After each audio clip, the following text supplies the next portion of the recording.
வீட்டில் ரிலேட்டிவ்ஸ் என்ன சொன்னாங்கன்னா, இவன் பிளேஸ்மெண்ட்டே போகாம கவர்மெண்ட் எக்ஸாம் வந்துட்டான், இவன் கண்டிப்பாக கிளியர் பண்ண மாட்டான், அந்த மாதிரிலாம் சொல்லிட்டு இருந்தாங்க. நான் வந்து எங்கள் அம்மாட்ட வந்து நான் வந்து ஃபஸ்ட்டு சிபிஐ ஆகணும் அப்படின்னு சொன்னேன். எங்கள் அம்மாக்கு சிபிஐனா என்ன தெரியாது, லைக் கைண்ட் ஆஃப் ஒரு போலீஸ் மட்டும் தான் தெரியும். இப்போ எல்லாமே பேரண்ட்ஸ் கூப்பிட்டு வரதுனால எனக்கு ஒரு ஆசையாக இருந்துச்சு, சரி அம்மா அப்பாவை கூப்பிட்டு வந்துருக்கலாமா அப்படின்ட்டு.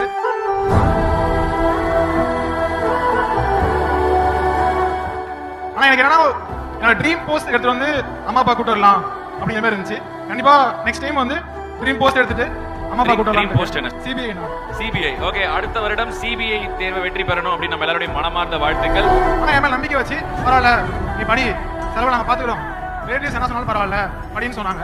நானும் படித்தேன். ஃபர்ஸ்ட் அட்டம் செகண்ட் அட்டம் எதுவுமே கிளியர் ஆகலை. அதுக்கப்புறம் தேர்ட் அட்டம் தான் கிளியர் ஆச்சு. இப்போ போஸ்ட் கிடைச்சிருக்கு.